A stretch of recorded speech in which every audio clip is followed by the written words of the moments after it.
the use of emojis in a legal context in communication has again taken center stage at the Judicial Conduct Tribunal of the Eastern Cape. Judge President Selby Mbenenge. The tribunal is probing allegations of gross misconduct after Mbenenge was accused of inappropriate conduct towards a judge's secretary, Andiswa Mengo. At the heart of the case is a string of WhatsApp messages filled with emojis and testimony from linguistic and tech experts trying to decode their meaning. So let's speak Canny Maphanga, SABC News reporter, who's been watching all of that. Canny, the emojis did feature in the hearings, but I think let's start towards the end of the week. Yes. Just yesterday, there was a bit of a focus on two witnesses, was it, that the legal team of Judge President Mbenenge wanted to call.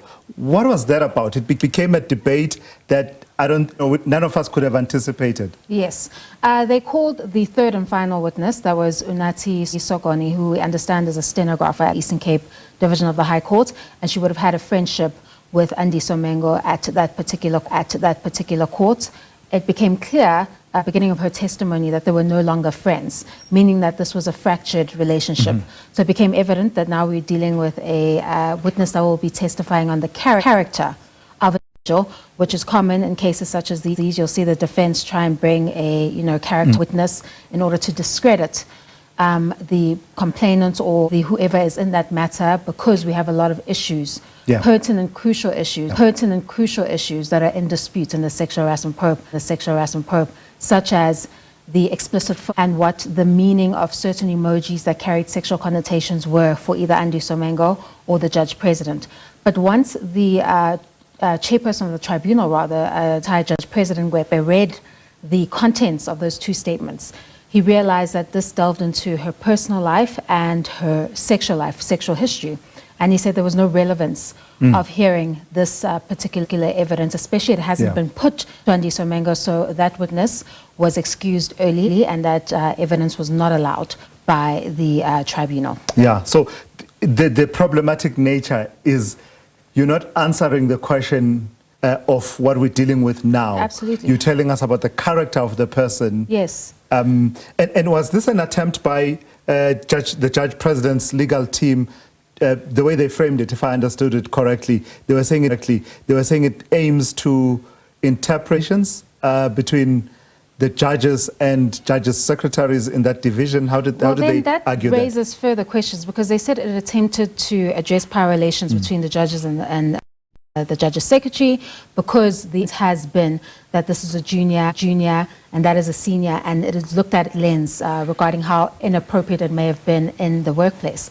But when they were called to point out in the statement which part of the statements deals with this question of power relations, they could only pull out 2 lines in paragraph 9 of that particular statement. It was quite clear, because we do have a large number of evidence that they both agree happened, but the ones that are in dispute really can determine whether there was sexual harassment or not in this particular case. And when there are issues in dispute, and the tribunal is left with the final say tactic of going for the character of a particular complainant or the respondent. I do think that this particular witness was going to go into areas that has been identified as inadmissible, but would have had been damning on Andiswa Mengo's character if it were to be allowed, which is why you saw her counsel say that this will be prejudicial to the complainants if they allow this evidence of her past. You could be Mother Teresa, or you could be a bad person.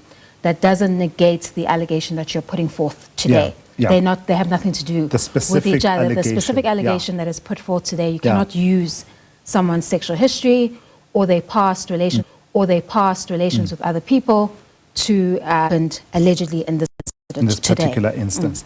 But before then, we had that conundrum and that debate. We heard the testimony of yet another expert in the use of emojis. How did, and this one was called by its legal team. Yes. How did their evidence stack up with the evidence of the other experts we had heard from around the use of emojis? So the main expert that we had heard from before, that was called by the evidence leader, that was Dr. Jacquat.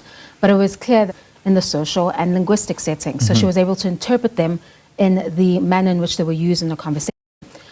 this particular witness, Dr. Mello, is an ICT expert. So he limited himself to the Unicode, except for, I think it was 2 emojis, the peach and the eggplant, sorry on the term, and he found that they carried sexual connotations in the way that they were used to the Emojipedia. But still, he limits himself to what is set according to the international standards, whether the other witnesses go beyond the official interpretation.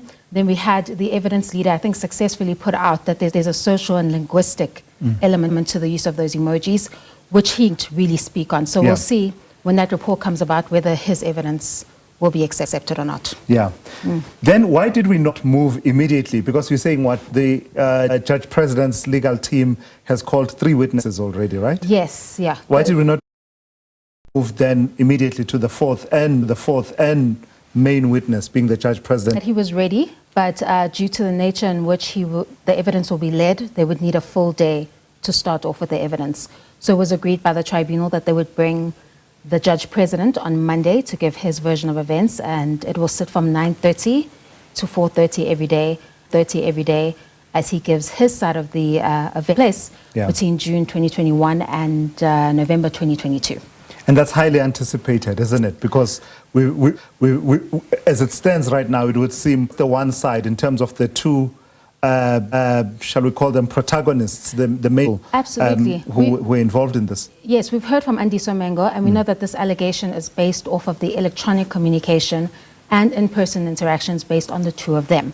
So I'm not sure that these witnesses that the Judge President called assisted in any way. I think a lot of what he has to answer to is relating to his conduct and what he meant when he sent particular text messages or particular emojis, and as well as to him responding to those alleged in-person interactions, which he denies. The Chambers incident that would have taken place allegedly in November 2022, where there was that request allegedly made of Andiswa Mengo. All of that you can really only get from the Judge President. He has to explain to the tribunal what his side of the story is regarding that. It's examined by the evidence leader, and then the tribunal will come up with its report. So almost in anticipation then, we've got a general idea of argument and the kind of evidence they are likely to try and draw out of him. That is his legal team, right? We sort of have a sense of their central argument about what transpired here. Yes, the central argument being that the interactions were consensual. He didn't know that it was unwanted. And then there are issues that are in dispute that he will say never took place. So that's really the core, because there are some messages that they agree to. That's fine, but I'm not sure if that is enough to meet the threshold of the allegation we're dealing with. But the ones that are in dispute, that could really have a serious implication if it isn't that he did commit those alleged acts. All right, you're going to have a busy day on Monday, I can tell you now. Canny Maphanga, SABC News reporter there. Look out for more of her reporting. It's a big day on Monday. That is when Judge President of the Eastern Cape, Selby Mbenenge, will be taking Judicial Conduct Tribunal.